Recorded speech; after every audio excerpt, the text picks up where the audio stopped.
हाँ तो भाई स्वागत है अपनी जनता का नए पॉडकास्ट में। और इस पॉडकास्ट के लिए भाई मैं पर्सनली बहुत ज़्यादा एक्साइटेड हूँ, क्योंकि आज हम बात करने वाले हैं स्पिरिचुअलिटी के बारे में। और आपको बहुत ज़्यादा स्पिरिचुअलिटी की नॉलेज गेन होने वाली है। अंत तक ज़रूर देखना। अगर आपने ये फैंसी टर्म्स भी सुने हैं, multiverse, what is life after death, उस बारे में भी बात होने वाली है। आत्मा का मोक्ष होना क्या होता है, उस बारे में भी हम बात करने वाले हैं। तो फटाफट से हेडफोन्स लगा लीजिए, बहुत ही मज़ेदार पॉडकास्ट होने वाला है। तो भाई इस मुद्दे पे बात करने के लिए आज हमारे साथ मौजूद हैं अनंत जी एंड साक्षी जी। तो स्वागत है आप दोनों का हमारे शो थैंक यू में। So much. Thank you so कैसे मच। हैं आप? बहुत जी, बढ़िया बहुत जी, बढ़िया। थैंक यू सो मच हमें बुलाने के लिए।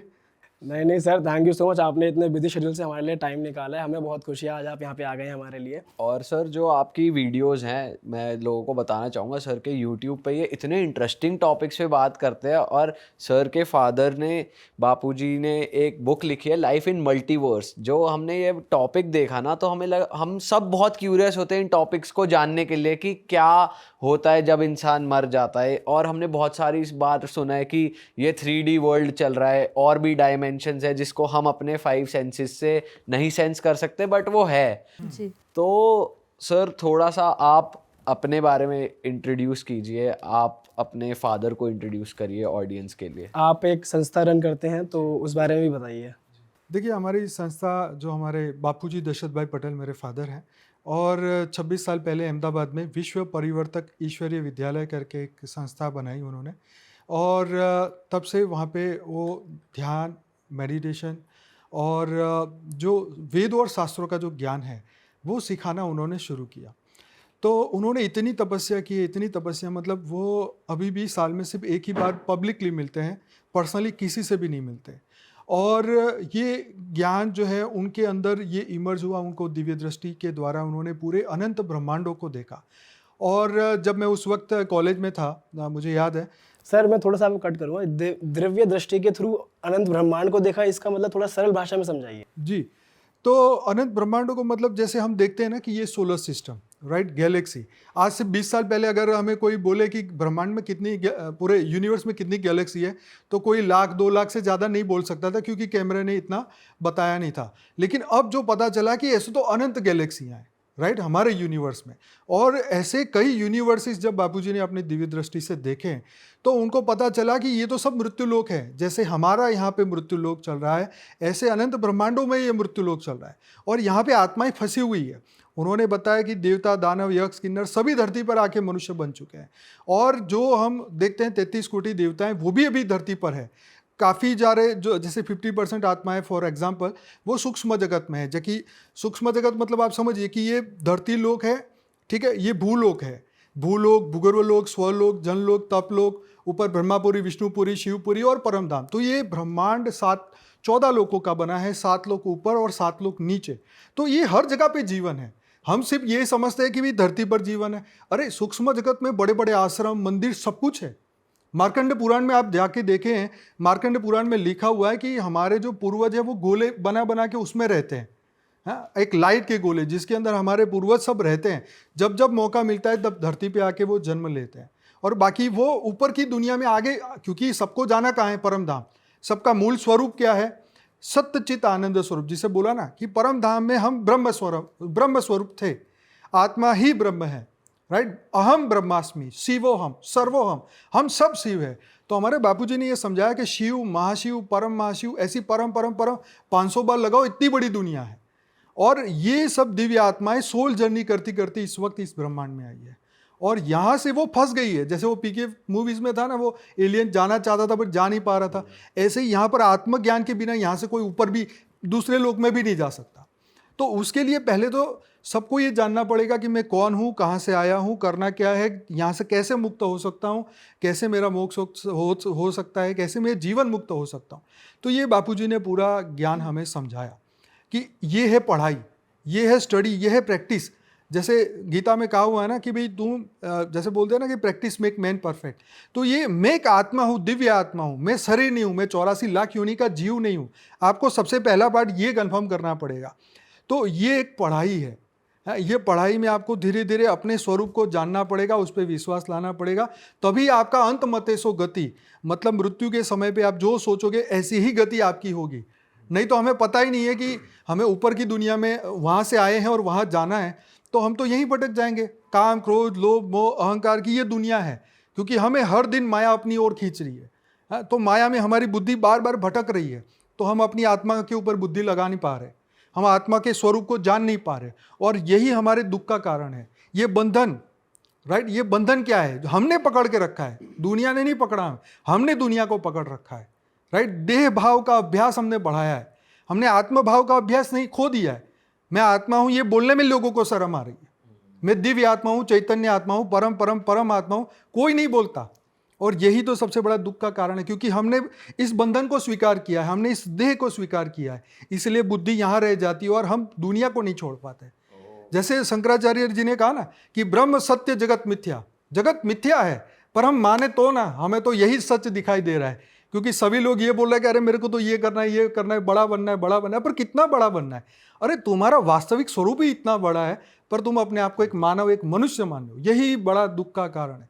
बापूजी ने देखा कि ये पूरा अंधकार पूरा मृत्युलोक में फैला हुआ है, और ऐसे अनंत बार प्रलय, कल्प प्रलय, अर्थ प्रलय, महाकल्प प्रलय हो चुके इस धरती पे, तो भी आंखें नहीं खुल रही, तो भी कोई बोल नहीं रहा, तो भी कोई सत्य को समझ नहीं रहा कि मैं कब तक फंसूंगा भाई। अभी मिल रहा हूँ, अभी सब कुछ खुश है, लेकिन जैसे कोरोना का समय में कैसे सब सब घर में फंस गए ना। तो फिर यही ये मृत्युलोक है। अगर ऐसे अनंत ब्रह्मांडों में देखो 2 गैलेक्सियाँ टकरा रही है, मतलब वो अब खत्म होने को है। अब वहाँ के जो परम महाशिव है उसको फिर बनाएंगे, नई गैलेक्सी बनेगी, नए ब्रह्मांड बनेंगे। शिव अनंत आनंद शिव है, वो नई दुनिया बनाएंगे, उनके अंदर से फिर से रचना होगी, फिर आत्माएं मुक्त होगी, फिर वो सोल जर्नी शुरू करेंगे। तो ये सोल जर्नी चलती ही रहती है। आप विदेश के लोगों को देखो ना, हमारे लोग तो बोलते नहीं, सनातन वाले विदेश के लोगों को बोलो तो वो तो बोलते हैं कि हम तो वो कौन से एंड्रोमेडा से आए हैं। बोलो, उनको बोलने में कोई शर्म नहीं कि हम एंड्रोमेडा से आए, हम दूसरी गैलेक्सी से आए। बताओ जी, मैं इसमें थोड़ा सा आपको देखिए ऐड करके समझाती हूँ। जब बापूजी ने ज्ञान उतारा है ना, हमारे जो कहा दिव्य दृष्टि से उतारा है, ठीक है। अब ये दिव्य दृष्टि से उन्होंने ये सारी, पहले बहुत तपस्या करी है उन्होंने, ठीक है, घंटों घंटों दिनों दिनों उन्होंने तपस्या करी है। एक बंद कमरे में ऊपर की दुनिया देखने का उन्होंने आत्मस्वरूप धारण किया, अपने आप को जाना कि भाई मैं ये, जैसे उन्होंने कहा अभी अनंत ने कि भाई हम ये शरीर नहीं, देह नहीं, मन बुद्धि नहीं, हम दिव्य आत्मा है, चेतन आत्मा है। तो उन्होंने सबसे पहले अपने ऊपर काम किया, फिर उन्होंने वेद शास्त्र पुराण सारे उन्होंने पढ़े, फिर उसके अंदर उन्होंने एक शब्द पढ़ा था, एक लाइन पढ़ी थी कि अनंता अनंत ब्रह्मांड बनते हैं बिगड़ते हैं। जैसे उन्होंने ये पढ़ा तो उनको एक क्लिक हुआ कि ये अनंता अनंत ब्रह्मांड बनते बिगड़ते हैं, तो ये अनंत दुनिया होनी चाहिए। तो जब उन्होंने आत्मस्वरूप धारण किया, फिर उनको दिव्य दृष्टि प्राप्त हुई, उन्होंने अपने ही स्वरूप का साक्षात्कार किया और उन्होंने उस दुनिया को देखा, ऊपर की दुनिया को देखा, मतलब जो दुनिया इन आँखों से नहीं देख सकते। जैसे अभी स्पिरिचुअलिटी एक्चुअली है क्या? स्पिरिचुअलिटी वही है, अध्यात्म, जो इन आँखों से नहीं दिखता, वही सत्य है, वही परम सत्य है। उन्होंने उस दुनिया को देखा। अब जब उन्होंने वो दुनिया देखी तो उन्होंने ऐसे अनंत ब्रह्मांड देखे, ऐसे अनंत सौर मंडल देखे। जैसे अगर हम देखिए, विज्ञान और हमेशा स्पिरिचुअलिटी को जोड़ा जाता है ना। तो अगर हम स्पिरिचुअलिटी के अपने शास्त्रों को उठा के बात करें और विज्ञान की तौर से बात करें, दोनों इंटरकनेक्टेड है। शास्त्र हमारे कहते हैं अनंतानंत ब्रह्मांड है, ऐसे ही हमारे साइंस लोग कहते हैं कि इनफाइनाइट सोलर सिस्टम्स है, ठीक है। और इनफाइनाइट सोलर सिस्टम्स बन के, जैसे हमारी एक गैलेक्सी है मिल्की वे गैलेक्सी, ऐसे हमारी मिल्की वे गैलेक्सी में बहुत सारे सौर मंडल है जिसको सोलर सिस्टम्स का। ऐसे ही बापूजी ने कहा कि ऐसे अनंत ब्रह्मांड मैंने देखे हैं। लेकिन सबसे ज़्यादा इंटरेस्टिंग चीज़ यहाँ पे ये आती है कि उन्होंने उस दुनिया को भी देखा है कि वो दुनिया कैसी है, जो हमारे साइंस नहीं अभी तक पहुँच पाए हैं। क्यों नहीं पहुँच पाए हैं? क्योंकि ये जो दुनिया है, ये मटीरियलिस्टिक दुनिया है, भौतिक दुनिया है। यहाँ पे दुनिया है 5 तत्वों की। हम जैसा बीज बोगे वैसा वृक्ष आएगा, ठीक है। आम का बीज बोगे तो आम का वृक्ष बनेगा। ऐसी हम 5 तत्वों की है, इसलिए हमारी पूरी दुनिया हमें 5 तत्वों की दिखती है। लेकिन मरने के बाद दुनिया अलग हो जाती है, जिसको सूक्ष्म जगत कहते हैं। जैसे इन्होंने कहा, ऊपर इस स्थूल दुनिया से ऊपर, इस भूलोक से ऊपर भूवर्ल लोक, स्वर्ग लोक है। तो ये दुनिया का टाइम, स्पेस, मैटर सब कुछ अलग है। You have to understand this, है ना, कि ये बिल्कुल अलग है, ये अलग एनर्जी है, ये अलग ही मैट्रिक्स है एकदम। वहाँ पे टाइम भी अलग है। तो बापूजी ने वो दुनिया देखी कि वहाँ पे कैसे दिव्य लोक रहते हैं। जैसे हम तपलोक की बात करें तो तपलोक में ऋषि लोग रहते हैं। अब आप मैम एक बार इसको ना सिंप्लीफाइड वे में चलते हैं, आप हमें बताते रहिए जी कि ऑर्डर में क्या क्या लोक हैं, थोड़ा उनके बारे में बताइए। देखिए, हमारा शास्त्रों में 7 लोक, धरती के ऊपर 7 लोक ऊपर बताए और धरती के नीचे 7 लोक बताए, ठीक है। अभी 7 पाताल लोक है धरती के। अब धरती के ऊपर जैसे हम ये भूलोक है, अभी हम सबसे बेस लेवल पे भूलोक, ग्राउंड फ्लोर पे। ग्राउंड फ्लोर पे ठीक है, ग्राउंड ठीक है। फिर उसके बाद आता है भूवर लोक, फिर आता है भूवर लोक, फिर आता है स्वर्ग लोक। ये हमारे शास्त्रों में लिखा है, ठीक है। ऐसे 14 भुवन का बोलते हैं। तो अब हम जानते हैं स्वर्ग, तो सब जानते हैं कि स्वर्ग लोक है, तो भाई जो आत्मा यहाँ से मर के गई है वो तो स्वर्ग में जाएगी।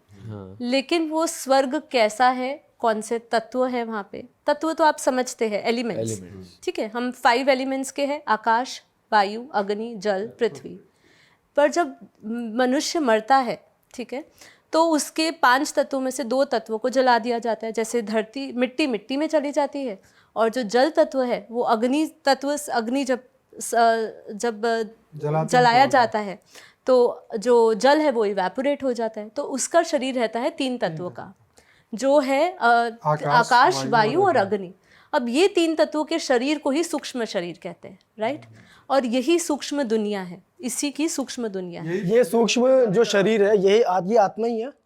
हाँ। या फिर ये आत्मा ही कहलाएगी? नहीं, आत्मा के ऊपर देखो, आत्मा के ऊपर है स्थूल शरीर, सूक्ष्म शरीर, कारण शरीर। ये हमारे आत्मा के ऊपर आवरण है, राइट। तो ये पहला लोक, जैसे ग्राउंड फ्लोर से पहले फ्लोर में गए तो भूलोक से भूगर्भ लोक में, अब वहां पे ये 5 तत्वों का शरीर नहीं जा सकता, ना स्वर्ग में जा सकता। 3 तत्व। अब आकाश, वायु और अग्नि, ये 3 तत्व की दुनिया, वहां तक ब्रह्मापुरी तक आप शिवपुरी तक जा सकते हैं। लेकिन परम धाम में जाने के लिए आपको निराकारी बनना पड़ेगा। सर अभी तो हम फर्स्ट फ्लोर पे अभी तो हम ग्राउंड पे ही है। हाँ, अभी फर्स्ट पे आ गए 3 तत्वों के स्वर्ग को साथ। है ना, स्वर्ग को भोग योनि कहा गया है, ठीक है। जो भी अच्छे अपने सत्कर्म करके जाता है, जिसको स्वर्ग की प्राप्ति होती है, वो स्वर्ग में जाता है। और फिर जब उसके कर्मों का लेखा जोखा पूरा हो जाता है, अच्छे कर्मों को, उसको वापस धरती पे भेज दिया जाता है। मतलब अभी हम फर्स्ट पे गए थे, अभी हम फर्स्ट पे तो बैठे आपको हुए बीच में रोकना चाहूँ। अभी तो हम ग्राउंड पे बैठे हैं।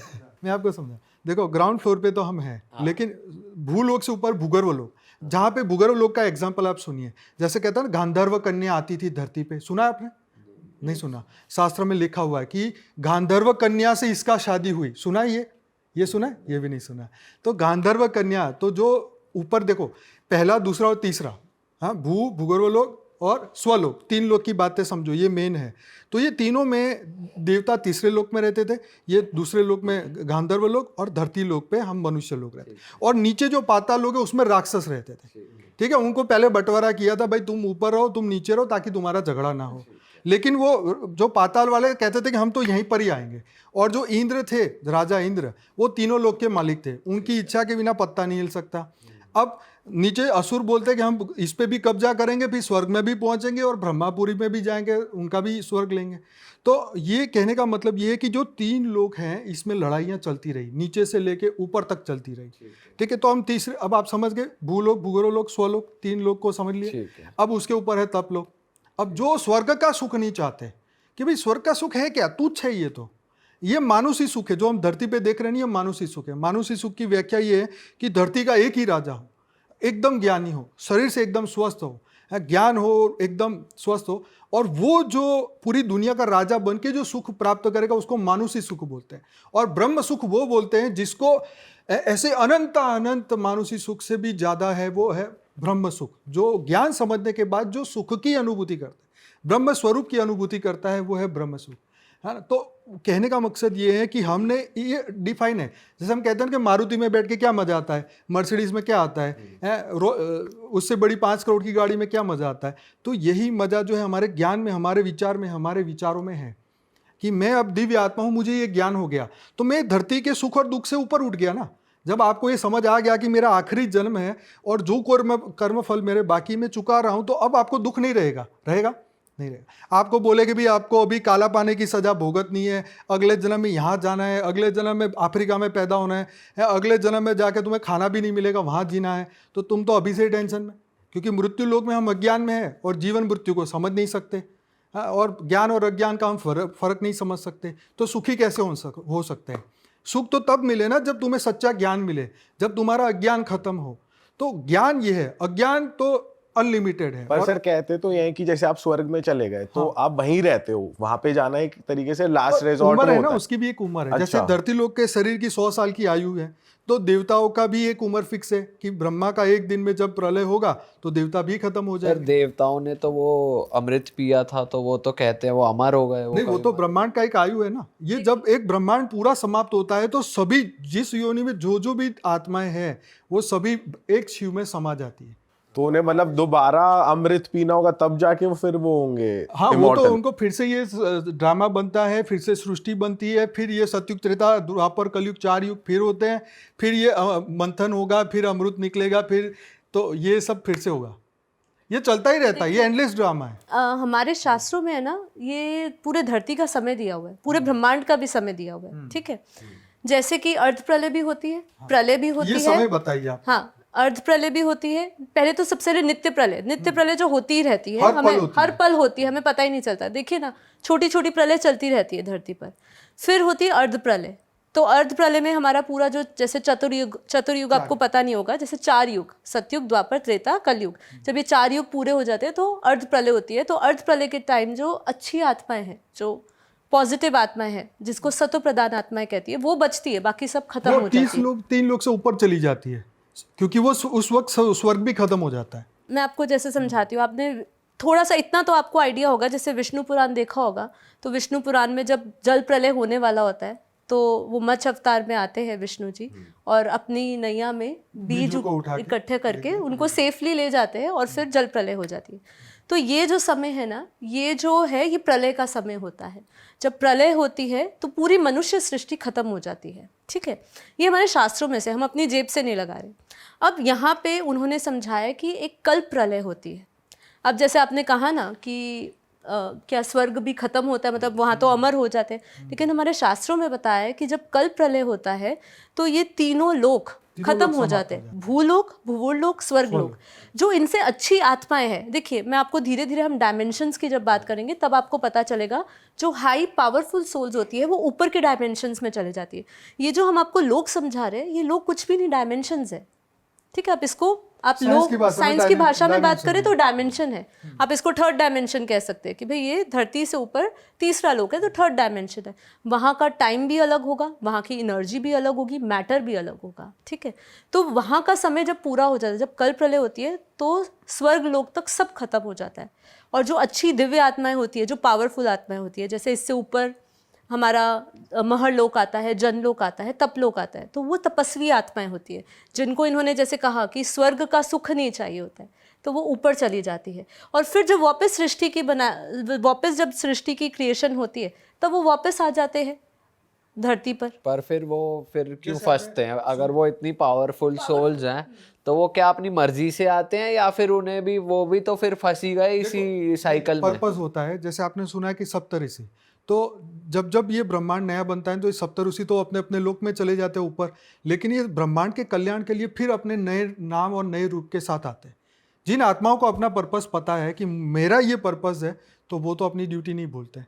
जो जीव है वो भूल जाते हैं, 84 लाख योनि के जीव जो है वो भूल जाते हैं। दिव्य आत्मा अपने पर्पस को नहीं भूलते, अपने आप को नहीं भूलते।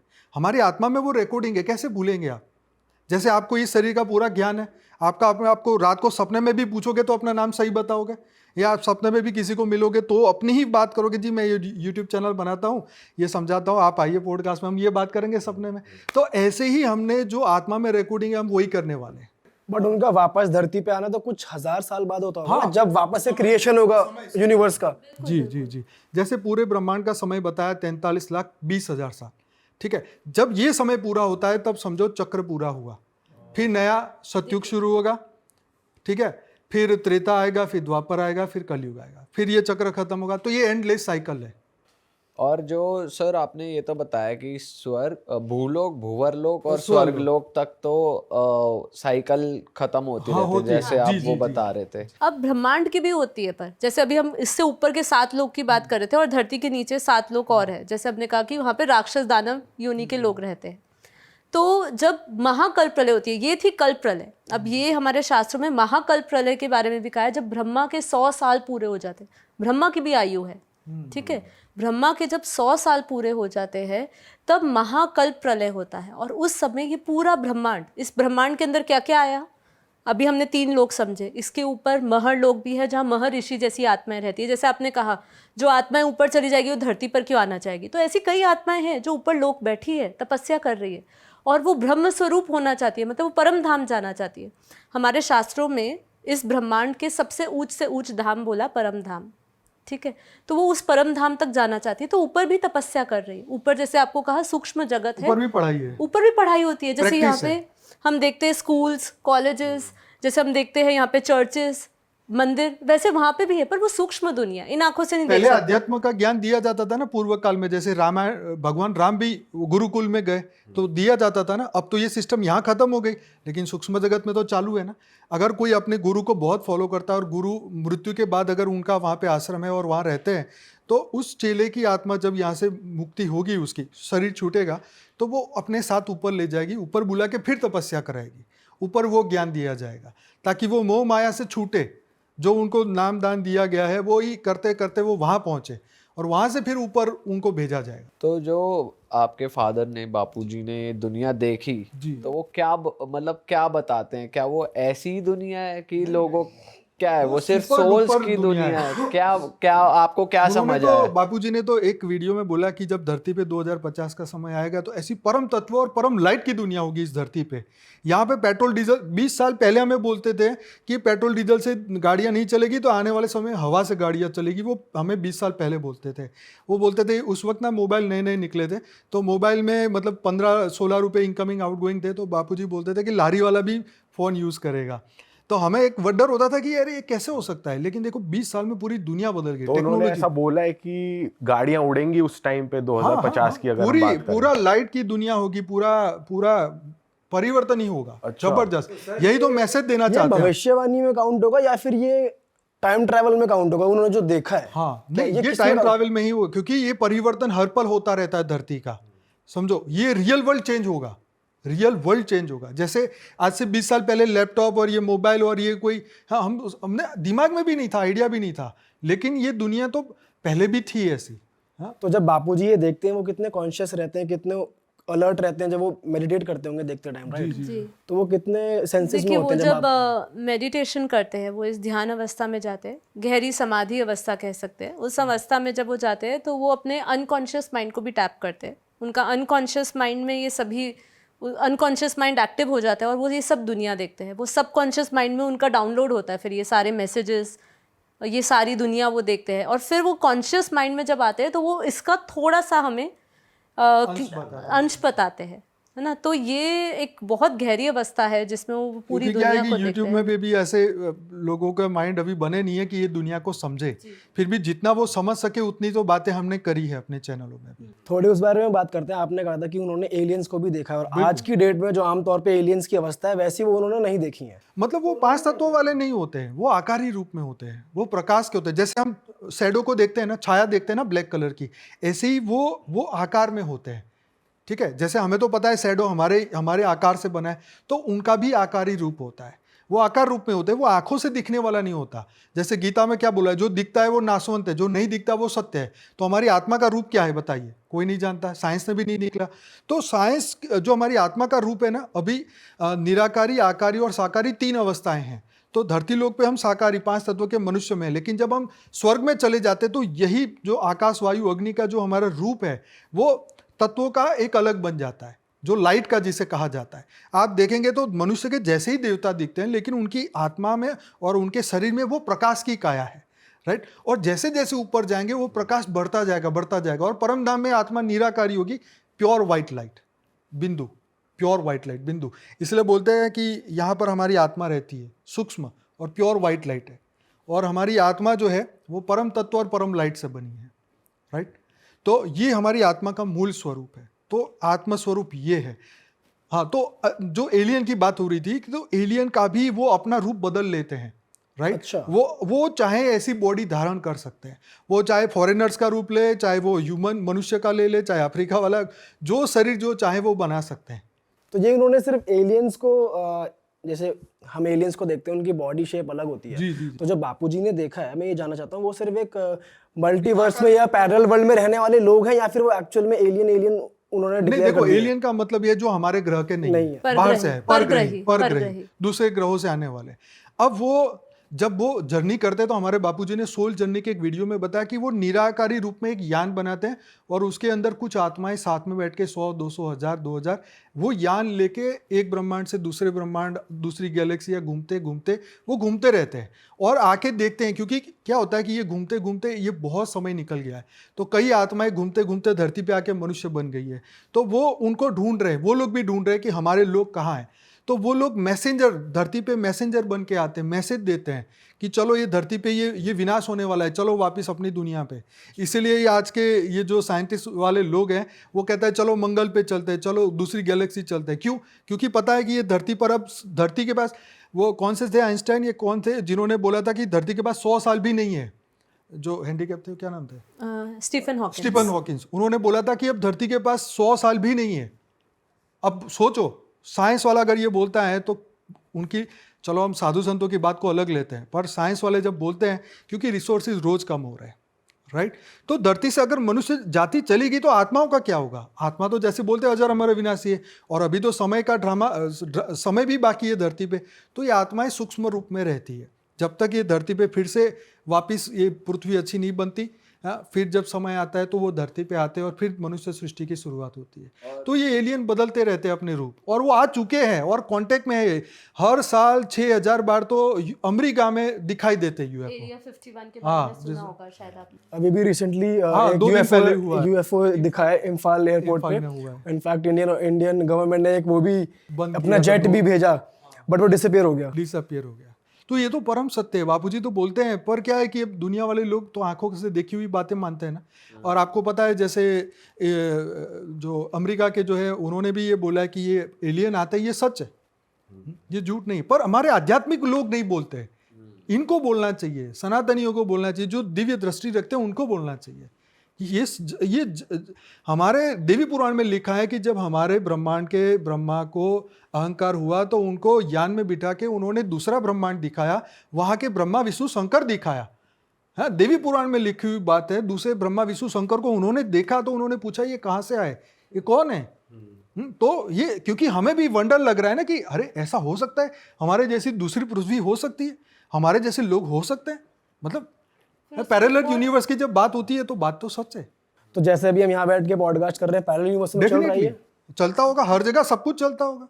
हम सेम तो थोड़ी होंगे वहां तो नहीं, शक्ल सबको की भी कॉम्बिनेशन अलग है, सोच अलग है, समय अलग चलेगा। मान लो अभी हम कलयुग में हैं तो वहां हो सकता है सतयुग चल रहा हो, या त्रेता चल रहा हो, या द्वापर चल रहा हो, राइट? तो समय का अलग अलग, क्योंकि हमारे बापूजी ने बोला कि ऐसे जो शिव है, ऐसे अनंत शिव ने सेम ब्रह्मांड बनाए। अगर आप दूसरी सोलर सिस्टम में जाएंगे तो भी ये है, लेकिन अगर आप गैलेक्सी में जाएंगे तो दुनिया अलग होगी वहां पे, राइट? जैसे आज से 200 या 500 साल पहले के आपने जैसे महाराणा प्रताप देखे तो 100 किलो का तो वो भाला उठाते थे, और हमें कोई बोले तो हम तो 10 किलो मुश्किल से उठाए।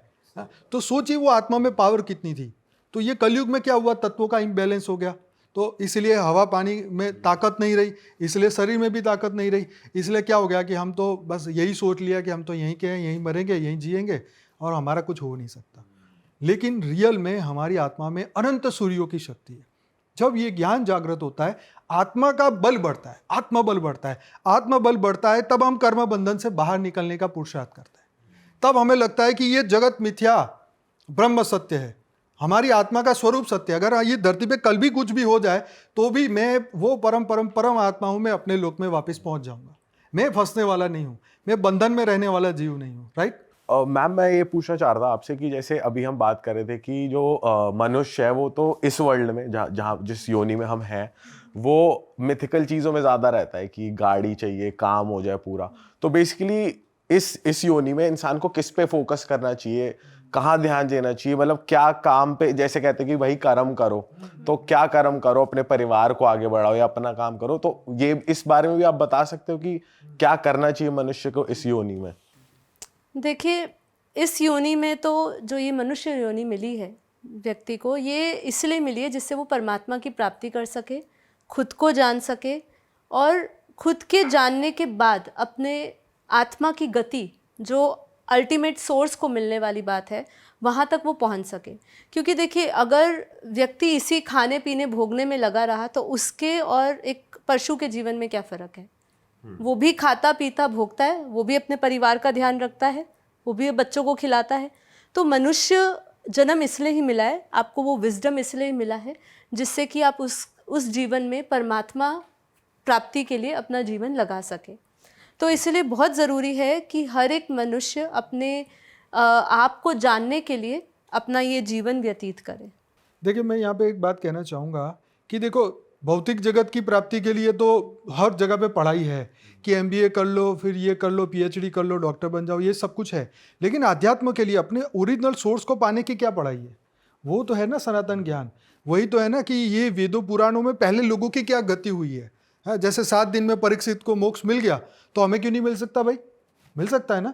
लेकिन उसके लिए क्या करना है? सिर्फ बुद्धि ही तो 7 दिन में फोकस करनी है। हाँ, तो ये अगर हम फोकस करें तो 7 दिन में हमारा क्या सबका हो सकता है। लेकिन हम उस पर सत्य भी तो नहीं मानते ना, हमें उसमें सच्चाई नहीं दिखती। और जो गुरु है वो उनको समझाए अपने बच्चों को। पर सर पर्पस जानने के लिए करे क्या, मतलब स्टार्ट कहाँ करें और क्या पढ़े? आत्मज्ञान से शुरुआत करिए। हमारा अभियान ही है आत्मज्ञान, कि हम आत्मज्ञान की ओर लेके जाते हैं कि सत्य क्या है, सत्य की पढ़ाई क्या है, हम कौन है, कहाँ से आए हैं, क्यों आए हैं, करना क्या है, ये चीज़ें हम पढ़ाते हैं। लेकिन शुरुआत धीरे धीरे से आपकी होगी। पहले गीता पढ़िए, रामायण महाभारत का नॉलेज लाइए, आप समय को जानिए। कि समय को जाने बिना क्या होगा? समय को तो जानना पड़ेगा ना कि कौन सा समय इस वक्त चल रहा है। क्या ये चलता ही रहेगा एंडलेस समय? नहीं, समय परिवर्तित होता है, युग बदलते हैं, मनुष्य भी बदलता रहता है। कभी वो देव बन जाता है, कभी वो मनुष्य बनता है। जैसे आपने सुना शास्त्र में कि इंद्र को श्राप मिला तो 10,000 साल अजगर योनि में रहा। फिर ऊपर से देवर्षि आए और उन्होंने फिर उनको ज्ञान दिया। वहाँ से जब मुक्त हुआ फिर वो मनुष्य बने, फिर उन्होंने तपस्या की, फिर अपने स्वर्ग को फिर पाया। तो ये चलता रहता है ना। धरती का हर एक मनुष्य एक बार तो इंद्र बना ही है। इतना बड़ा ड्रामा है ये।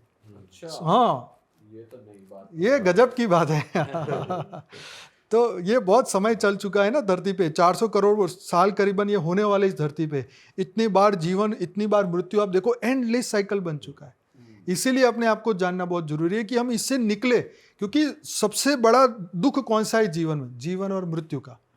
हाँ, क्योंकि हम फिर जन्म ले लेते हैं, फिर बिछड़ जाते हैं, अपनों के लिए सब कुछ करते हैं इकट्ठा, फिर खो जाते हैं, भूल जाते हैं कौन थे, कहाँ थे। हाँ, अनंत बार जन्म हो गए, अनंत माता पिता मिले, अनंत भाई बहन मिले, अनंत बार घरवाला घरवाली मिली, सब कुछ छूट गया। फिर जो दिखता है हम उसको सत्य मानते हैं। अरे ये तो बहुत अच्छा है, इसके प्रति अट्रैक्शन हो गया। अरे भाई तुम अपने आप को जान लोगे तो अपनी रियल प्रकृति को भी जान लोगे, फिर तुम सदा काल के लिए भी छूटोगे नहीं।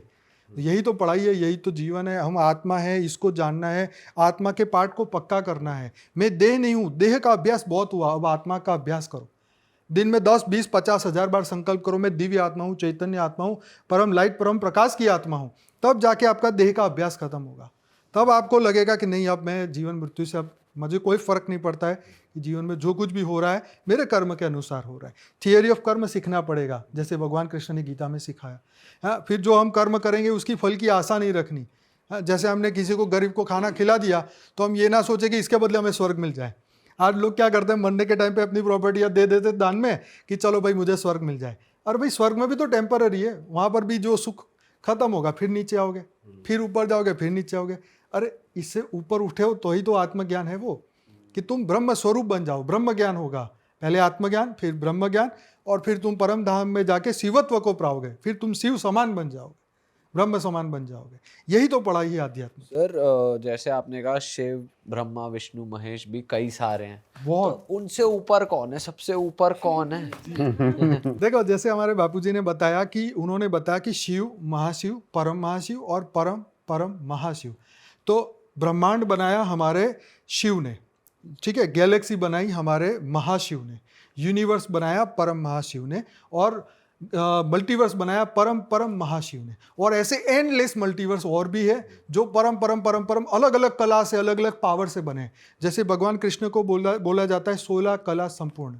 तो 16 कला मतलब पावर, उस पावर से ये बना है, राइट। ये पृथ्वी, उनके अंदर 16 कला का पावर था भगवान कृष्ण में, राइट। ऐसे ही अलग अलग डायमेंशन में अलग अलग पावर है। कोई 100 कला की दुनिया है, कोई 200 की, कोई 500 की, कोई 1 लाख 2 लाख करोड़ की कला की पावर है, और वहां से हम आए हैं।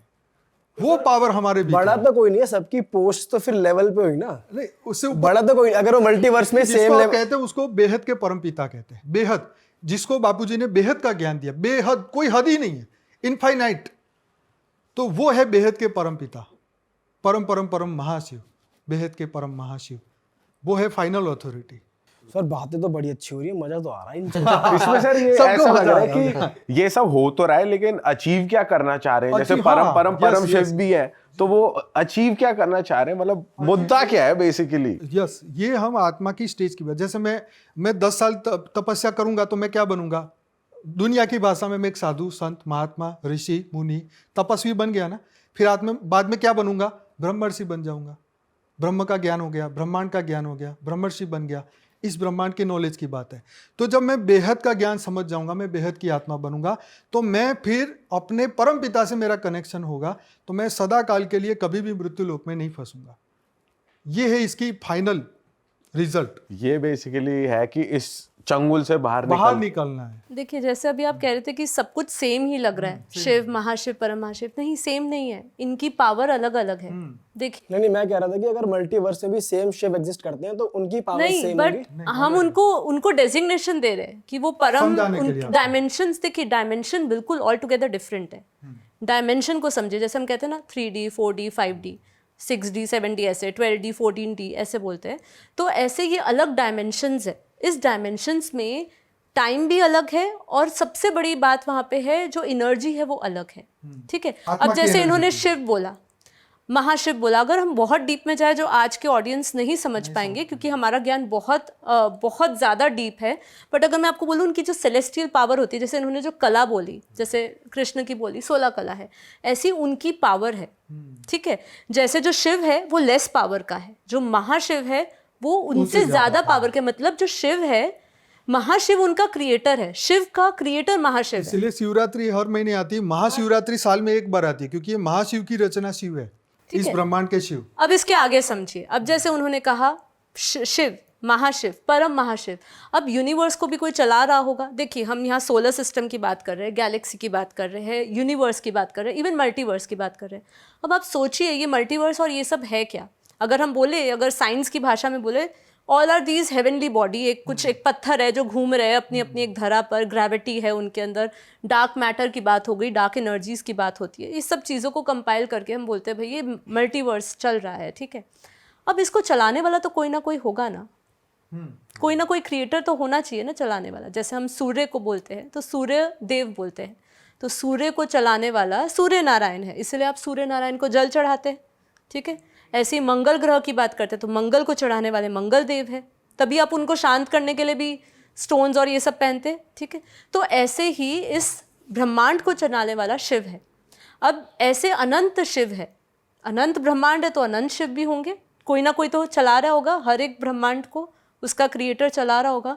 इस देश को चलाने के लिए पीएम, जैसे हम पीएम चाहिए, प्रेसिडेंट चाहिए, सारी डेजिग्नेशंस होती है ना, तो ऐसे ही ऊपर भी डेजिग्नेशंस है, ऊपर भी शिव है, उससे ऊपर महाशिव है, मतलब महाशिव मतलब जो गैलेक्सी का क्रिएटर है, ऐसे यूनिवर्स को भी चलाने वाला क्रिएटर है। क्रिएटर मतलब उसकी चेतन शक्ति जो जिसकी ग्रेविटी से वो चल रहा है।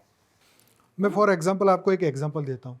जैसे एक धरती लोक का एक मनुष्य है, ठीक है, उसकी एक फैमिली है, किसी के घर में 5 बच्चे हैं, किसी के 10 है, किसी के 2 है, किसी के 3 है। तो उसकी हम रचना क्या देखते हैं कि भाई इसकी फैमिली में कितने, हम पूछते हैं भाई आपकी फैमिली में कितने, तो बोले हम तो 4 लोग हैं जी। ठीक, तो उसकी रचना क्या हो गई, 4 लोगों की हो गई, एक फैमिली बन गई। तो ये साकारी सृष्टि है, साकारी फैमिली, क्योंकि हम धरती पे आए हैं मनुष्य के रूप में, इसलिए यहाँ लिमिट वाले हैं। लेकिन जब हम निराकारी थे तब हम लिमिटलेस थे, तो हमारे अंदर से आत्माओं की रचना हुई, राइट। जैसे एक ब्रह्मांड के शिव ने, आज आप धरती पे 700-800 करोड़ मनुष्य देख रहे हैं, तो एक ब्रह्मांड के शिव ने ऐसे अनंत आत्माओं को रचा।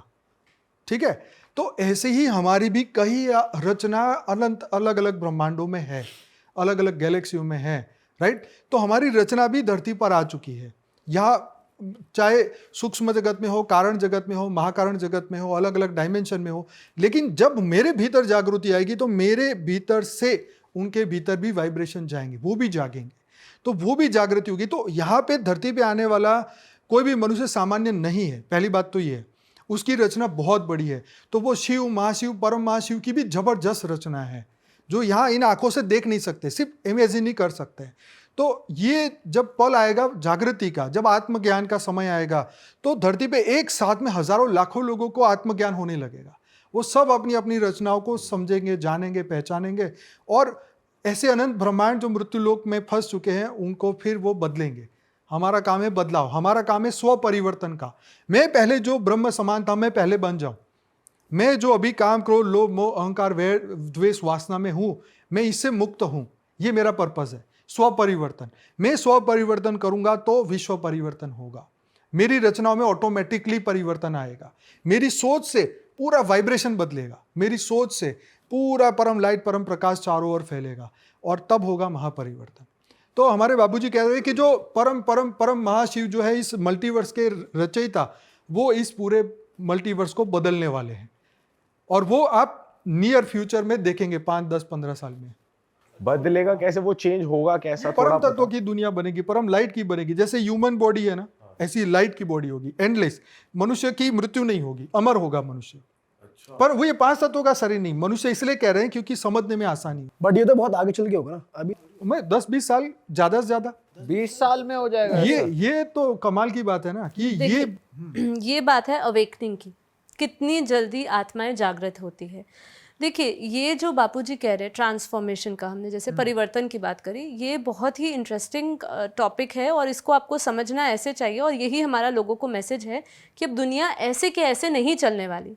जैसे कि अगर हम समय की बात करें तो अभी बोलते हैं कि अभी 5000 साल ही बीते हैं, लगभग 4,28,000 साल कलयुग के बाकी है। भगवान कृष्ण को गए 5000 साल हुए। हाँ, तो अभी 4,28,000 साल बाकी है। अब आप कलयुग के सोचिए कि अगर थोड़ा सा और 5-10 साल, 15 साल ऐसी दुनिया देख लीजिए, with viruses, with hydrogen bomb, nuclear bomb, लड़ाइयाँ, झगड़े सब देख लीजिए, तो बताइए कि दुनिया कितने साल और जी लेगी।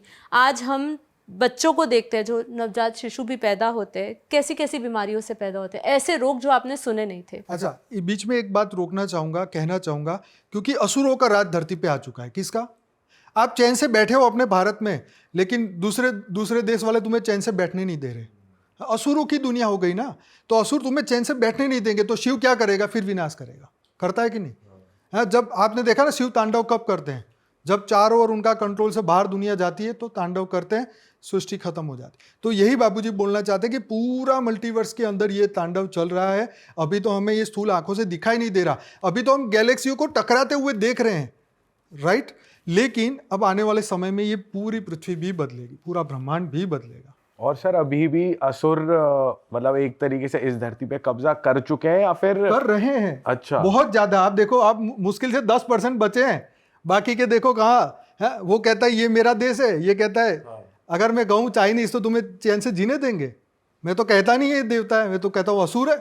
भले आप काट दो इसे यूट्यूब में, लेकिन देखा जाए तो सच बात तो यही है ना कि यही तो चैन से बैठने नहीं देते, कभी ये बॉर्डर से कभी वो बॉर्डर सही से। बात है, एकदम सही कह रहे हो सर। चाइनीज के लिए तो आपने बढ़िया बात कह दी। वैसे इकोनॉमी को खत्म कर रहे हैं और वैसे भी चैन से जीने नहीं देते। हमारे तो सनातन धर्म में सबको शांति से रहने के लिए बोला है ना, हाँ, कुटुंबकम की भावना बताई ना, पर हम शांति से बैठे, लेकिन वो नहीं बैठ रहे ना। तो उनकी आत्मा में क्या रिकॉर्डिंग है? वो चाहते हैं कि तुम्हारा छीन के ही हम खाएं। देवता बोलते हैं कि मैं भी खाऊं और ले मैं तुझे भी खिलाता हूं। लेकिन जिसमें तमो गुण होता है ना, वो किसी को वो छीन के ही खाता है। यही प्रॉब्लम है। जो देवता थे ना वो सतोगुणी थे, फिर जब राजाओं का युग आया तो वो रजोगुणी हुए, फिर इच्छाएं होने लगी, चल ये भी महल में बना लूँ, इसका भी मैं लूँ। और तमोगुण में तो बस उसकी जेब से नोट कैसे निकालूं, भाई यही सोचते हैं, उसको छीन के खाऊं। हाँ, और सर देखा जाए तो एक तरीके से जो असुर हैं वो मतलब भगवान से जो लोग हैं, जितने भी लोग हैं, वो लेना चाहते हैं, कब्जा करना चाहते हैं। मतलब अगर बड़ी पिक्चर देखे तो ये चल रहा है क्या? यही चल रहा है ना, पहले भी ये चल रहा था, द्वापर त्रेता में भी तो चल रहा था ना। असुर नहीं ऊपर पहुंच गए थे ब्रह्मा जी की दाढ़ी खींचने, देखा कि नहीं आपने? ये नहीं सुना हमने, ये बताओ थोड़ा। ये क्या अरे एक असुर था जो ब्रह्मा जी से वरदान लेके ना उन्हीं की सिर पे हाथ रखना चाहता था। नाम भूल गया मैं, क्या शिव नाम? जी के ऊपर रखना चाहता था ना। वो शिव जी के ऊपर भी था और भस्मासुर तो शिव जी के साथ हुआ था ना, वो वरदान लेके कि मैं जिसको छूं वो। हाँ, वो उनका था, लेकिन ब्रह्मा जी के वरदान लेने के बाद भी उनको भी खत्म करने के लिए बहुत सारे असुर थे। मतलब मैं यहाँ पे ये बात कर रहा हूँ कि उनके अंदर तमोगुण पहले से आ चुका है। ठीक है, वो ये ब्रह्मांड बार बार बदलता है, लेकिन वो अपने अंदर की सतोगुणी चीजें नहीं बदलते, वो अच्छाइयों को लाते नहीं है। आज अगर अच्छाई चाइनीज अच्छे बन जाए तो हमें कोई प्रॉब्लम है, भले न जिए, अपने को क्या प्रॉब्लम है, हाँ। लेकिन उनके अंदर जो तमोगुण है ना, छीन के खाना, इनको मारना, इनको कब्जा कर लेना, यही तो खत्म करना है इस धरती लोक में से। 800 करोड़ मनुष्य अगर सतोगुणी बन जाए तो दुनिया में तो यहीं पर स्वर्ग आ जाए ना। लेकिन आपकी कोई बात मानेगा कि भाई तुम अच्छे हो, तुम अच्छे बन जाओ? अंदर से जब बदला होगा तभी तो मानोगे ना। तुम अपनी फैमिली को अच्छा बना सकते हो, संस्कार दे सकते हो। अभी हम कोई धर्म की बात करने लगेंगे तो भाई नहीं, हमारे तो ये बातें नहीं हो सकती यहाँ पे। कोशिश कर सकते हैं, इस पॉडकास्ट से वही हो रहा है। हाँ, सर एक बात बताओ, जैसे कि आपने बताया कि जैसे परम परम परम महाशिव ने ये दुनिया बनाई है, तो जो धरती के नीचे की दुनिया है, जो ये असुरों की दुनिया है, उनके भी कोई परम परम कोई राक्षस हैं? तो राक्षसों में भी नाग लोक के नहीं थे? नाग लोक के राजा, वो लोग धरती पे नहीं आते थे? मैं आपको एक महाभारत की नहीं, तो उनके भी कोई है सुप्रीम पावर नहीं, जिन्होंने? उनके कोई सुप्रीम नहीं है, वो बदलते ही रहते हैं उनके। मतलब ये जो तो 7 लोग है बेसिकली ना, जो ये असुरों की जो नेचर है, जो ये छीन के खाना, ये भी हमारे उन्होंने ही बनाया है कि ये दुनिया ऐसी चलती रहे?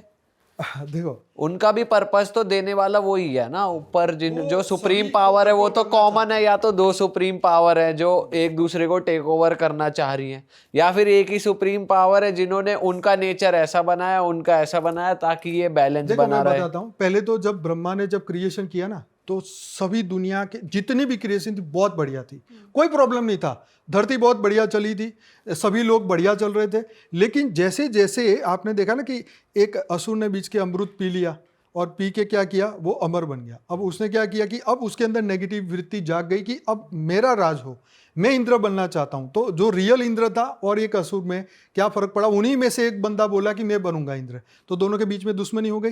तो उसने बोला ठीक है, मैं अपनी पार्टी बनाऊंगा, तो अपनी पार्टी बना। तो सब अपनी अपनी पार्टियां बनाने लगे कि मेरा राज होगा। तो असुर में बैठे हुए जो, क्योंकि ऊपर से जिनकी पावर कम हो गई, तो उन्होंने अपने अपने लोकों में आके अपना अपना राज्य बनाया और अपने लोगों को इकट्ठा करने लगे। और फिर उन्होंने कहा कि अब हम एक दिन इसको अपने अंडर कर देंगे। तो ये कहने का मकसद ये है कि ये कोई इसका कोई लीडर नहीं है, लेकिन 7 लोक में ऊपर जैसे अलग अलग लोक के एक थे ना कंट्रोलर, जैसे यमराज थे। तो यमराज जब धरती पे उस वक्त जब यमपुरी चल रही थी, सब कुछ बढ़िया चल रहा था, तो यमराज का पूरा कंट्रोल था धरती पे। एक एक जीव का सब कुछ कंप्यूटर में था, उनके पास सब रिकॉर्ड होता था। तो सर आज भी कहते हैं, आज भी होता है। आज नहीं होता, आज होता है भूत प्रेतों की दुनिया है ये। आई बात समझ में? आज होता है ये भूत प्रेतों का राज चल रहा है इस धरती लोक। मतलब हमारे कर्मों का कोई हिसाब नहीं है? कर्म का हिसाब है, आत्मा में ही है, लेकिन हमारी फ्री विल के ऊपर दूसरों की फ्री विल है। You got it? मैं बॉर्डर पे जाके शांति से बैठ के चाय पीना चाहता हूं, लेकिन वो पत्थर मारे तो क्या करूंगा मैं? मेरी इच्छा है मैं शांति से रहूं, लेकिन वो पत्थर मार रहे, मुझे नहीं बैठने दे रहे। तो मेरी फ्री विल पे क्या हुआ? उसकी फ्री विल हावी हो रही है। तुम चाहते हो कि मैं दिव्य आत्मा बनूं, चैतन्य आत्मा बनूं, लेकिन असुर तुम्हें चैन से सांस नहीं लेने दे रहे। तो ये असुरों का राज चल रहा है, यही तो बताना चाह रहा हूं मैं आपको। आपकी फ्री विल का अभी क्या बोलते हैं, कचुम्बर बन चुका है। Got it?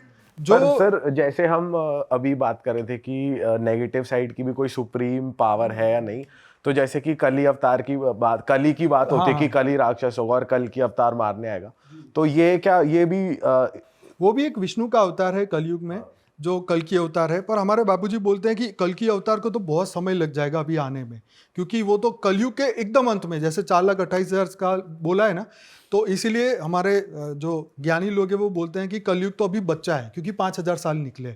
लेकिन दुनिया तब तक तो खत्म ही हो जाएगी जब तक वो नया अवतार होएगा तब तक। बट सर क्योंकि वो अवतार होना है तो दुनिया तो बचनी चाहिए। बचनी चाहिए, लेकिन लग नहीं रहा ना। उस वक्त देखो हमारे बाबूजी ने बोला कि पिछली जब कलयुग हुआ था, पिछली बार जब कलयुग हुआ था, तो धरती पे 200-250 करोड़ लोग ही थे, और आज 800 करोड़ तो गिनने वाले लोग हैं। और ऐसे अनगिनत लोग तो जो सूक्ष्म जगत वाले, वो तो गिन ही नहीं सकते। वो तो इतने सारे हैं नेगेटिव कि आप सोच ही नहीं सकते। इसलिए बापूजी बोलते हैं कि स्थूल दुनिया को सूक्ष्म दुनिया चला रही है। एलियंस ही अभी ये टेक्नोलॉजी दे रहे हैं, वो हमारा भला करना चाहते हैं, इसलिए हमें इतनी सारी टेक्नोलॉजी दी है, यूट्यूब दिया, ये कुछ दिया। तो ये सब टेक्नोलॉजी वो दे रहे हैं कि हमारे मनुष्य का कल्याण हो और हम यहाँ से सुरक्षित निकल के अपने अपने लोक में वापस जाए। राइट? वो हमारे दुश्मन नहीं है, दुश्मन अलग है और दोस्त भी है। पर सर ये जो जैसे एआई जैसी अब नई टेक्नोलॉजी आई है, तो ये भी एक तरीके से ह्यूमन के लिए अच्छा ही है या फिर ये बुरा? क्योंकि ये भी कहते हैं कि ये सदुपयोग करो रेस तो अच्छा है और बुरा करो तो फिर तो उसकी कोई सीमा नहीं है, है ना? तो अच्छे के लिए ही आई, मैं ये मानता हूँ कि अच्छे के लिए आई है। हमारा जो समय बचेगा, हम हर चीज़ में इन्वेस्ट कर रहे हैं समय बचाने के लिए, तो समय बचेगा और ऐसा अच्छा काम के लिए, क्योंकि बहुत महान काम होने वाला है, इसकी वजह से ये चीज़ें आ रही है धरती पे। भाई बहुत गहरी बातें चल रही हैं। सही में। मैम थोड़ी ना उसकी बात करते हैं, आप ऑफ कैमरा बता रही थी कि सतयुग में भी टाइम ट्रैवल हुआ करता था। जी बिल्कुल, जैसे हम समय यात्रा की बात करते हैं तो ये समय यात्रा एक तो रियल है, ये पहले हो चुका है, ठीक है। अब जैसे एक हमारे लेकिन ये शास्त्रों में कलयुग में रियल नहीं है। देखिए, अभी हम अपने जब हम ध्यान योग में जाते हैं तो फिलहाल तो अब जैसे मैं मेडिटेशन कराती हूँ, मेरा एक जैसे एक चैनल है परम शांति मोटिवेशन एंड मेडिटेशन, और मैं डेली लाइव मेडिटेशन कराती हूँ मॉर्निंग में, और 1 लाख प्लस सब्सक्राइबर है मेरे चैनल पे, और अभी रिसेंटली शुरू किए। अब देखिए, टाइम ट्रैवल अभी हम भूत और भविष्य में जैसे अभी हम नहीं ट्रैवल कर सकते। क्यों नहीं कर सकते? पहले एनर्जीज थी, पहले जो बॉडी थी ना वो एनर्जी बॉडी थी। आपने अगर सुना हो एनर्जी बॉडी, लाइट बीइंग्स, इसके बारे में कुछ सुना हो तो पहले जो बॉडी थी वो प्रकाश की थी, एनर्जी बॉडी थी। हम सेल्फ इल्यूमिनेटेड थे, हमें बाहर प्रकाश की ज़रूरत नहीं थी, इसीलिए ये सब संभव होता था। जैसे कि मैं एक आपको स्टोरी बताना चाह रही थी, फिर मैं आऊँगी कि अभी प्रेजेंट में क्यों पॉसिबल नहीं है। अभी जैसे एक सतयुग में हमारे पुराण में एक कहानी आती है कि एक सतयुग के समय में राजा रेवत थे, जो अपनी बेटी की, रेवती उनकी बेटी थी, जिसके लिए वो एक डिज़ायर हस्बैंड चाहते थे, तो अपने वो जाते ब्रह्मापुरी में, नहीं, धरती पे मिल नहीं रहा था, इसलिए वो ब्रह्मा जी के पास गए। जी, तो वो ब्रह्मापुरी में ब्रह्मा जी के पास गए, ठीक है। अब जब वो ब्रह्मापुरी गए तो ब्रह्मा जी व्यस्त थे थोड़े, तो उनको थोड़ा वहाँ इंतज़ार करना पड़ा जब तक ब्रह्मा जी उनके पास वापस आए और उनसे मिले और उन्होंने बातचीत करी कि भाई मुझे अपनी बेटी के लिए एक अच्छा राजा या अच्छा एक वर बताइए। तो उन्होंने जब बताया तो उन्होंने कहा कि अभी जो मेरे साथ सगे संबंधी राजा दूसरे थे उनमें से ही कोई बताओ। तो उन्होंने कहा अब तो जब वापस जाएगा ना तब तक तो पता नहीं समय ही बदल चुका होगा। तो कहते हैं वहाँ के कुछ सेकंड, कुछ मिनट वहाँ पे उसने बिताए, उन्होंने, राजा रेवत ने अपनी बेटी रेवती के साथ, और जब वो वापस आए तब तक 2 युग बीत चुके थे। और उन्होंने बताया जो कृष्ण के भाई है बड़े, बलराम, आप अपनी बेटी की शादी उनसे करिए। तो जब वो वापस आए तो 2 युग बीत चुके थे। और आपको पता हो तो उनकी हाइट भी बहुत लंबी थी, तो बलराम ने अपना वो हल से उनकी हाइट छोटी की कलयुग की, क्योंकि देवताओं की हाइट भी बहुत लंबी चौड़ी थी, ऐसे नहीं थे मनुष्य की तरह। तो अब बात ये है कि वो जो पावर थी ना, उस समय पावर बहुत थी। एक्चुअली में हमारी आत्मा में इनफाइनाइट पावर है। अभी जैसे हम बार बार बोल रहे हैं बेहद, बेहद का मतलब क्या है? हम कह रहे हैं कि हम बेहद की परम आत्माएं हैं, परम शिव, परम मतलब क्या? सुप्रीम, सर्वोत्तम, जो सबसे श्रेष्ठ है, जिससे ऊपर कुछ भी नहीं है, ठीक है। और बेहद मतलब इनफाइनाइट, जो बाउंडलेस है, जिसको मेजर नहीं कर सकते। तो हमारे में इतनी अनंत शक्तियाँ थी, पर जैसे अनंत जन्म हो चुके हैं, ये समय, इतने समय, ये जो धरती है अनंत समय से चल रही है, ठीक है, और उस समय में हम भी अनंत जन्म ले चुके हैं, तो उसके कारण हम अपनी शक्तियों को भूल बैठे हैं, ठीक है। अब उस समय ये शक्तियाँ हुआ करती थी, जैसे हम देखते थे देवर्षि नारद भी कभी भी कहीं भी किसी भी लोक में चले जाया करते थे, तो ये संभव था, ये कुछ झूठ नहीं है। लोगों का कहना ऐसा है कि ये जब कथाएं है, ये पौराणिक कथाओं में जो जिक्र किया ये सब झूठा है, लेकिन ये झूठा नहीं है। उस समय हमारा जो शरीर है उसमें वायु तत्व होता था। जैसे जो रावण था, उनके भी जो विमान था वो संकल्पों से, मन से चलने वाला था, मन की गति से। उसके अंदर आप जितने मर्जी लोग बिठा लो वो बैठ सकते थे, कोई मतलब भी ऐसा आकार ले नहीं है सकते। कि हम कलयुग में नहीं कर सकते, वी नो द वेज। जैसे उनका और जो अभी भौतिक जगत की चीजें का जमाना है ना। हाँ, मतलब अभी ऐसा कहा जाता है कि अगर तुम लाइट की स्पीड से ट्रैवल करोगे तो तुम टाइम ट्रैवल कर जाओगे। कर सकते, बट वो लाइट की बट स्पीड वो जो है, वेज, लेकिन वो एग्जिस्ट ही नहीं करता वे। नहीं, वो एग्जिस्ट करता है। देखिए वो एग्जिस्ट कैसे करता है, हमें आत्म स्वरूप की बात आती है वहाँ पे। जैसे हम कह रहे हैं ना कि वो नहीं करता, एक्चुअली में करता है जब हम अपने इनर सेल्फ से जुड़ जाते हैं, आत्म स्वरूप का हमें ज्ञान हो जाता है और हम उसको कंटिन्यूअसली उसकी प्रैक्टिस करते हैं, ठीक है। तो देखिए ये डिपेंड करता है कि हमारी आत्मा में, देखिए मैंने जैसे कहा हम अनंत जन्मों से आए, हमारे अंदर अनंत जन्मों की रिकॉर्डिंग भरी है, बहुत सारी मेमोरीज है हमारे अंदर सूक्ष्म कारण शरीर होता है। जैसे स्थूल शरीर है, उसके अंदर एक सूक्ष्म शरीर होता है और एक कारण शरीर होता है। अब उसके अंदर इतनी सारी मेमोरीज पड़ी है अनंत बर्थ टाइम की। अब उसके कारण क्या है, हम अपने खुद के सेल्फ रियलाइजेशन नहीं कर पाते, जो अपने आप को नहीं जान पाते। लेकिन अगर हमें ऐसा ज्ञान मिल जाए जिस ज्ञान से हम अपने आप को जान के अपने सारे जो कार्मिक अकाउंट्स है उसको क्लियर कर दे, वो पॉसिबल है। उसका भी हमारे गीता में क्या कहा है, भगवान श्री कृष्ण क्या कहते हैं अर्जुन को, देह और देह के सर्व संबंध भूल, आत्मस्वरूप बन, मुझ परमात्मा को याद कर, मैं तेरे सभी पापों का विनाश करूँगा। तो मतलब आप अपने पाप पुण्य को ख़त्म कर सकते हो, बट उसके लिए क्या चाहिए, ज्ञान चाहिए। ज्ञान से पवित्र ना कोई वस्तु है ना कोई तत्व है, ये भी भगवान श्री कृष्ण कह रहे हैं। तो आपको ऐसा अगर ज्ञान मिल जाए, है ना, जिससे आप अपने आप को जान सको कि आप कौन हो, और after that you understand your source, कि आपका सोर्स कौन है, परमात्मा कौन है, ठीक है। और उससे जुड़ के अगर हम अपने ओरिजिनल फॉर्म में आ जाए तो हम टाइम ट्रैवल क्या, हम अनंत गैलेक्सियाँ, अनंत ब्रह्मांड, यूनिवर्स सब पार कर सकते हैं। और ये हम मेडिटेशन में जब हम अपने सभी, मैं जैसे अब मेडिटेशन करवाती हूँ या उसका हम अभ्यास करते हैं, तो हमारा सबसे पहला एम यही होता है कि हम अपने जो भी संबंध है जिन्होंने हमें बांध के रखा है ना, क्योंकि हम यहाँ बंधने नहीं आए हैं। सबसे पहले जैसे अभी उन्होंने कहा हमारी कोई फ्री विल ही नहीं है, हम बंधन में हैं, सब हमें चला रहे हैं, हमें पता ही नहीं है, कहीं ना कहीं हमें सब चला रहे हैं, हमारी खुद की फ्री विल बंद हो गई है। पर ये ज्ञान से हमारे अंदर एक फ्री विल आती है, हमारे अंदर ये ज्ञान से हमें ये समझ आती है कि हमें करना क्या है। एंड लेटर ऑन ये बहुत प्रैक्टिस की बात है, हमें ये ओवरनाइट नहीं हो सकता। आप बोलो कि मैंने आज सीखा और मैं अभी कर लूँ, बट ये हो सकता है। मतलब ज्ञान से अपने आप को पहचान लेना, फिर वो जो आप ट्रैवल कह रहे हैं कि हम मल्टीवर्स में, यूनिवर्सेस में जा सकते हैं, that is mainly called astral travel. हाँ, that is not getting into some other year. अगर हम 2023 में, हम 2050 में जाने के लिए अभी योग्य नहीं है मेरे हिसाब से, मुझे ऐसा लगता है। एस्ट्रल ट्रैवल कर सकते हैं थ्रू मेडिटेशन, और जो आपने बोला वो चीज़ तो है जी, तो वो पॉसिबल है। But ma'am what is the right way to do it, कि एक होता है ना कि सही तरीका, कि करना कैसे है, बोलना क्या है, क्या सोचना क्या होता है मेडिटेशन का बेसिकली। मेडिटेशन का मैं जैसे टेक्निक यूज़ करती हूँ, क्योंकि देखिए मेडिटेशन में लोग क्या करते हैं कि भाई अपने मन को कंट्रोल करो। अब मन किसका कंट्रोल होता है, आप बैठ जाइए और आपको मैं बोलूँ कि अपने मन को कंट्रोल करो, जो विचार नहीं आने होंगे ना वो भी नहीं, वो भी आएंगे। उसके ऊपर एक बहुत ब्यूटीफुल एक स्टोरी आती है कि भाई एक बंदा परेशान होके जाता है किसी साधु संत के पास और बोलता है मेरा योग नहीं लग रहा है, आप मुझे मेडिटेशन करना सिखा दो। तो वो संत उसको बोलता है कि एक काम, उसने कहा मैं जब बैठता हूँ ना बहुत सारे विचार आते हैं, और तो उसने कहा एक काम करना, तू सारे विचारों को आने दे, बस बंदर को अपने विचारों में मत आने देना। तो वो क्या करता है, वो चला जाता है। तो बंदर कौन याद करता है, उसने ये सोच के गया कि भाई ये तो इजी टेक्निक है मेडिटेशन की, कि सारे विचार आने दो, केवल बंदर को याद नहीं करना। अब क्या होता है कि उसको बंदर ही याद आता है, ठीक है। अब कहने का मतलब ये है कि जब आप मेडिटेशन में बैठने की कोशिश करते हो तो आपको बहुत सारे थॉट्स आते हैं, जो नहीं आने होते वो भी आते हैं, क्योंकि आपके बहुत सारे कार्मिक कनेक्शंस हैं और आपकी खुद की डेली रूटीन भी ऐसी बनी हुई है कि आप ना चाहते हुए अनइंटेंशनली भी आपके थॉट्स आएंगे। तो मेरा जो प्रोसेस पर्सनली जो मैं फॉलो करती हूँ, मैं पहले अपने आप को खुद के एक ऐसे अफर्मेशन से भरती हूँ जो मुझे बाहर के आउटर वर्ल्ड से डिस्कनेक्ट कर दे। It is very important. जब तक ये बात है कि आपको अंतर्मुखी बनना है, बाहरी मुखी नहीं बनना, मतलब बाहर का आउटर जो वर्ल्ड है उससे आपको डिस्कनेक्ट होना है, ठीक है।